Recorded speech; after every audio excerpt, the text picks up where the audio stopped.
Donc bonjour et bienvenue pour cette première vidéo. Donc comme ceux qui suivent Facebook le savent peut-être, je me suis assez énervée ces derniers temps parce que j'avais déjà tourné la vidéo, sauf que j'avais dû la tourner en deux parties parce que mon appareil photo avait plus de mémoire à ce moment-là.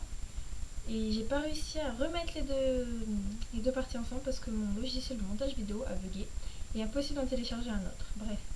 Là tout à l'heure j'étais en train d'en faire un caméscope n'a plus de batterie, ça a coupé, donc ça fait la troisième fois que j'en fais, je commence à en avoir marre, j'espère que ça va marcher. Donc c'est ma première vidéo, donc je ferai ma première vidéo ça va être une vidéo sur les livres coup de cœur. J'avais pas envie de faire une vidéo comme ceux que je vois souvent sur les blogs, le lundi que lisez-vous et trucs comme ça. Donc je vous en ferai de temps en temps sur des livres que j'aime bien ou pour présenter. Je pense que la prochaine c'est pour présenter ma palle, puis la lire. Donc voilà, donc là ça va être mes livres coup de cœur. Donc il y en a 1, 2, 3, 4, 5. Donc ça va aller assez vite je pense. Donc on commence tout de suite. Donc copie conforme de Jean Mola.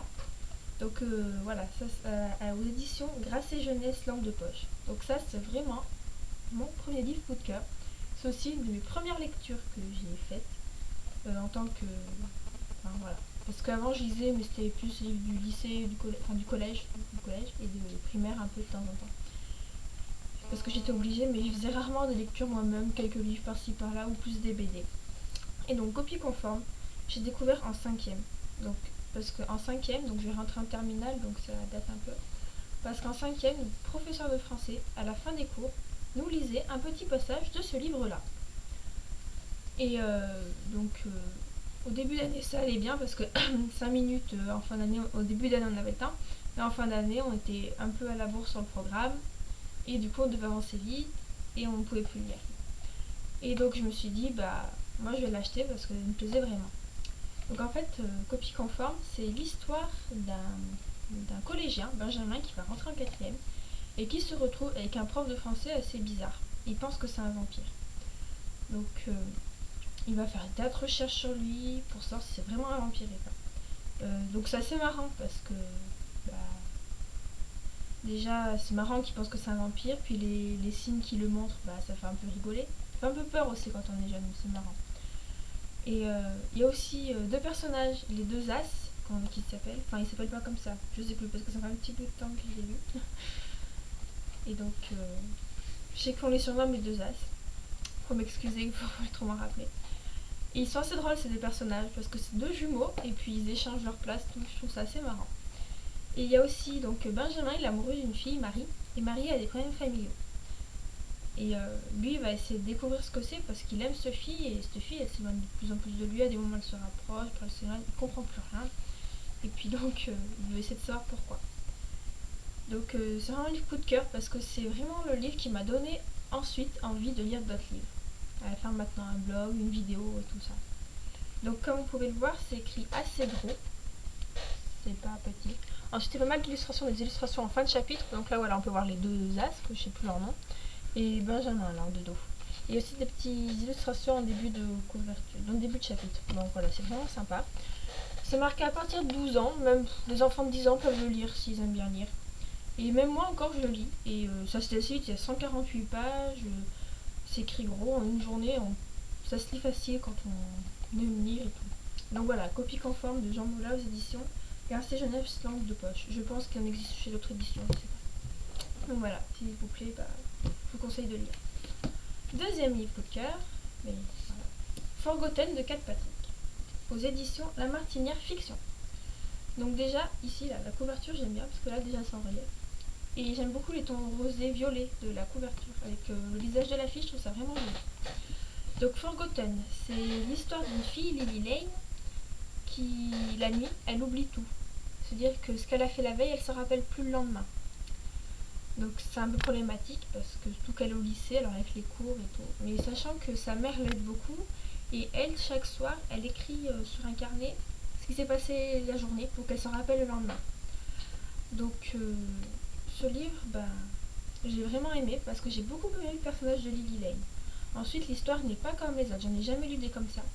Parce que donc du coup, bah, elle oublie tout, puis elle va rencontrer un jour un garçon, Luc, puis il va bien falloir qu'elle dise pourquoi elle oublie tous les jours au lendemain. Et puis, grâce à lui, elle va réussir à remonter dans ses souvenirs très lointains. Elle va découvrir que quand elle était petite, et ben, c'est eu un problème qui a fait que elle oublie maintenant. C'est vraiment, voilà, donc je suis vraiment attachée à Lily Lane. Et l'histoire change des autres romans qu'on a l'habitude de lire. Moi je trouve ça, voilà. C'était vraiment, ouais, je sais pas trop quoi dire dessus, donc ça, voilà. Donc franchement je vous le conseille, c'est vraiment bien. Donc Forgotten de Kate Patrick aux éditions La Martinière Fiction. Mais je pense qu'il existe dans d'autres éditions, mais celle-là je trouve que la couverture est vraiment belle. Donc ensuite on va passer dans du plus classique. Donc vous connaissez sûrement tous, vous en avez déjà lu un livre ou entendu parler. Donc c'est Guillaume Musso. Donc et après de Guillaume Musso, La fille de papy de Guillaume Musso, j'ai aussi Seras-tu là, mais je l'ai prêté donc je l'ai pas là. Donc je vais surtout vous parler de Et après parce que c'est le tout premier livre de Musso que j'ai lu. Donc au début Guillaume Musso n'était pas un auteur qui m'intéressait vraiment. Puis je m'étais dit tout le monde le lit, je voulais un peu sortir de l'ordinaire. Puis en fait même maintenant je me rends compte que je lis pas mal de livres que beaucoup de gens lisent parce que je lis des bons avis dessus. Bon voilà. Donc et après, c'était un jour je me baladais dans une librairie et il y avait moins 50% ou je sais plus trop quoi. Et j'ai vu et après de Guillaume Musso, je fais oh bah tiens je vais le prendre parce que je dis bah je vais essayer Guillaume Musso, ça se trouve ça va être génial. Enfin, je savais pas du tout à quoi m'attendre. Je m'étais dit bah tiens on va essayer. Et puis donc j'ai commencé à lire dans la voiture. Et puis je suis arrivée chez moi, j'étais dans ma chambre, je l'ai lu. En 2 jours il était fini. Alors franchement, j'ai été étonnée parce que je m'attendais pas du tout à ça. Je pensais que ça serait plus à l'eau de rose. Bon, c'est une histoire d'amour, hein, mais bon, souvent comme dans tous les livres, voilà. Mais Guillaume Musso, ce qui m'impressionne, c'est sa fin. Les fins, alors de aussi bien Et après La fille de papier ou Seras-tu là, les fins sont toujours on est toujours super impressionné par la fin. On s'attend pas du tout à ça. Et je trouve ça vraiment génial. En plus, alors ce que j'aime bien dedans, chez Musso, donc ça c'est des éditions Pocket. Attendez, voilà. Chez les éditions Pocket, voilà, donc livre de poche. Au début de chaque chapitre, voilà, il y a une petite citation comme ça. Au début de chaque chapitre, moi je trouve ça marrant, parce que du coup, bah, c'est sympa, les petites citations comme ça au début de chapitre. Pareil, dans La fille de papier, il y en a aussi, et dans Seras-tu là, et voilà, là. Et dans Seras-tu là, il y en a aussi. Dans ces livres récents, comme L'Appel de l'Ange, 7 ans après, qu'ils sont sortis beaucoup en grand format. Je sais, c'est XO édition, je sais plus trop ce que c'est l'édition par contre. L'Appel de l'Ange, j'avais lu en grand format, donc il n'y a pas les petites citations comme ça. Et j'ai été un peu déçue. Parce que L'Appel de l'Ange est un livre assez récent qu'il a fait. Et je sais qu'il y en a beaucoup qui ont lu 7 ans après, je ne l'ai pas lu. Hein. Et j'ai lu pas mal d'avis un peu négatifs. Parce que du coup, Musso, il écrit un livre par an. Et ses fins ne sont plus du tout pareilles. L'Appel de l'Ange, moi je m'attendais à retrouver une fin vraiment spectaculaire comme dans les autres livres que j'avais lus. Et en fait, pas du tout. C'est une fin, on s'y attend. Donc j'étais un petit peu déçue. Bon, après, je m'étais dit, bon voilà. Mais quand j'ai vu que 7 ans après c'était pareil, je me suis dit non, j'ai pas envie de l'acheter. Peut-être je le lirai si je le trouve à la bibliothèque ou voilà. Donc après, voilà. Et un peu déçue par Musso. Donc je voulais acheter. Par contre, je sais plus du tout le titre que je voulais acheter. Il y a un titre qui est. Je sais plus. Je reviens te chercher ou parce que je t'aime, je sais plus. C'est un titre comme ça. C'est un de ses anciens bouquins. Donc je me dis la fin doit être bien. Parce que voilà. Donc je vais d'abord acheter les livres les plus anciens qu'il a fait. Comme ça, pour bien retrouver ce que j'aime chez Musso et pas avoir. Voilà. Bon, j'arrête de le blater parce que là j'ai l'impression de dire un peu n'importe quoi. Enfin, je dis pas n'importe quoi, mais j'ai l'impression de me répéter. Donc on passe au livre suivant. Donc, Message de Marc Quentin. Donc le premier tome, c'est voilà. Donc Message de Marc Quentin est un. C'est en 2 tomes, je sais pas comment on dit. Il y a la trilogie, mais 2 tomes, je sais pas du tout comment on dit. Donc le tome 1, c'est Je suis ton secret, et le tome 2, c'est J'ai ma vengeance. Aux éditions Rajo ou Rago, je sais pas du tout. Donc la couverture est super belle déjà. Bon, je sais, j'aime beaucoup les couvertures, mais il faut avouer quand même, c'est ce qui nous fait un peu acheter les livres des fois. Donc là, c'est en relief, la tête de la fille aussi. Et puis là, derrière, c'est tout. Il y a des petites écritures qui sont écrites. Donc, Message de Marc Quentin, c'est un livre. Enfin, c'est une jeune fille, Mana, qui reçoit des messages sur son agenda. Donc un jour, elle reçoit un message sur son agenda, c'est demain contrôle surprise d'anglais. Au début, elle pense que c'est un copain, une copine qui a surpris une conversation entre le professeur et qui l'a marqué dans son agenda. Bon, ouais, effectivement, le lendemain, il y avait contrôle d'anglais. Et sauf qu'un jour, elle reçoit un message, c'est va au supermarché à telle date, il y a le Père Noël qui va mourir, il n'y a que toi qui peux le sauver. Donc Mana, même si elle est un peu sceptique sur les messages, qu'elle ne sait pas trop d'où ça vient, elle y va. Et au final, oui, elle va vraiment sauver le Père Noël. Donc c'est un livre assez bizarre. Enfin, moi j'ai bien aimé, parce que même s'il est un peu bizarre dans le fond, ben c'est marrant. Enfin c'est marrant. Parce que, comment dire, bah cette jeune fille, elle sait pas du tout d'où ça vient. Et puis tous les événements qui arrivent sont vraiment étranges. Et donc en 2 tomes, on va vraiment savoir pourquoi. Donc le premier tome est beaucoup plus prenant que le deuxième tome, j'ai trouvé. Le premier tome, je l'ai lu en 2 jours, sachant que c'était en période scolaire, donc je pouvais lire que le soir. Parce qu'en la journée, j'étais au collège, j'étais encore au collège. Et donc je pouvais pas l'emmener en cours parce que, bah voilà, je pouvais pas lire en cours. Et en 2 soirs, je l'avais fini. En fait, ce livre, j'arrivais pas à me descotcher. Enfin, me descotcher. J'arrivais pas à m'enlever l'histoire de la tête. Pourtant, je suis quelqu'un qui va lire un peu le soir, un peu le matin. Je peux lire 2-3 heures d'affilée, mais pas plus. Après, il faut que je fasse autre chose.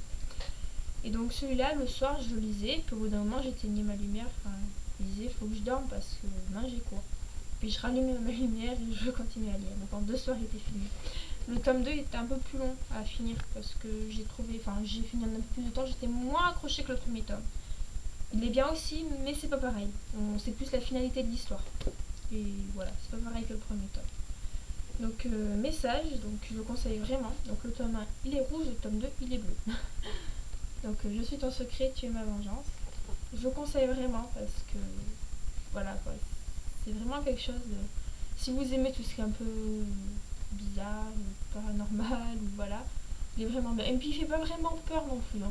C'est sûr que ça peut un peu surprendre si on est jeune et qu'on croit pas mal aux fantômes et tout, mais sinon non. Il est vraiment bien. Et enfin on va passer au dernier livre. Donc Fascination, Tentation. Je n'ai pas hésitation et révélation. Parce que je les ai lus, mais je les rachète tous en livre de poche, donc aux éditions Le Livre de Poche Jeunesse. Donc je les rachète tous comme ça. Sauf que je n'ai pas encore racheté le 3e et le 4e tome, qui sont pourtant sortis, mais je ne les ai pas encore achetés. Donc, ça tout le monde connaît, hein, c'est la série Twilight. Donc, voilà, qui ne connaît pas Twilight, ou qui ne l'a pas vu, lu ou entendu parler, c'est rare. Donc, Fascination le tome 1, Tentation le tome 2, Hésitation le tome 3 et Révélation le tome 4. Donc, Fascination, c'est un de mes tomes préférés. Donc, j'ai lu les 4. J'ai vu les 4 films, enfin, du moins la première partie du 4e. Et ne serait-ce qu'en film ou en livre, c'est le premier que je préfère. Parce que c'est vraiment le début de l'histoire. Où entre Bella et Edward, il y a vraiment quelque chose. Et c'est vraiment mignon, en fait. C'est mignon. C'est vraiment le mieux au début de l'histoire parce qu'on apprend vraiment à connaître les 2 personnages, ils s'apprennent à se connaître. Voilà, c'est vraiment. Même dans le film, c'est vraiment. Voilà. Le tome 2, alors en livre, il est long. Je trouve qu'en livre, il est vraiment. Enfin, je m'endors dessus parce qu'il y a vrai. Il y a pas. Les événements sont vraiment très longs à arriver. En film, je sais que j'ai préféré le film parce que ça va plus vite. Mais en livre, je trouve que c'est long. Et par exemple, avec le 3e tome, donc je me rappelle quand je l'ai lu, ça date un peu maintenant. Quand je l'ai lu, parce qu'on me les avait prêtés en grand format en fait.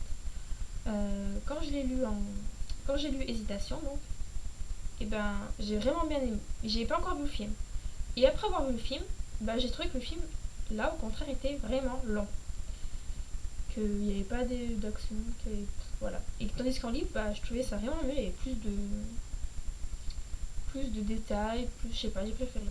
Et le dernier tome, donc par contre lui, je me rappelle plus trop en lecture.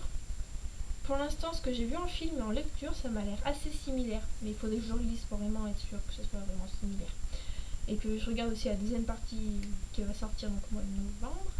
Donc j'irai le voir celui-là parce que voilà. Donc voilà, c'est surtout Fascination qui est un coup de cœur pour moi. Enfin, moins Tentation, mais bon, je voulais vous le montrer parce que ça fait partie de la saga. Donc c'est Fascination de Stéphanie Meyer aux éditions Le Livre de Poche Jeunesse. Donc voilà, j'espère que cette première vidéo vous aura plu. Apparemment mon caméscope a tenu jusqu'au bout, je suis contente de pouvoir enfin publier la vidéo. Et donc, désolée si j'étais un petit peu hésitante à des moments, ou si j'ai beaucoup parlé pour rien dire. Mais comme c'est la première fois que j'en fais et que je suis pas trop habituée à parler en face de mon caméscope, c'est assez bizarre. Qui est en plus sur une pile de livres pour qu'il soit à ma hauteur, ça fait bizarre. Donc je vous souhaite une bonne journée en espérant que cette vidéo vous aura plu. Que si vous avez des questions, vous n'hésitez pas, vous me mettez en commentaire en bas. Et moi je serai bien contente de vous répondre. Voilà. Et puis je pense que la prochaine vidéo que je ferai, ça sera sur ma palle ou sur un autre livre, j'en sais rien encore, je sais pas. Donc voilà, je vous souhaite une bonne journée. Ciao, à plus!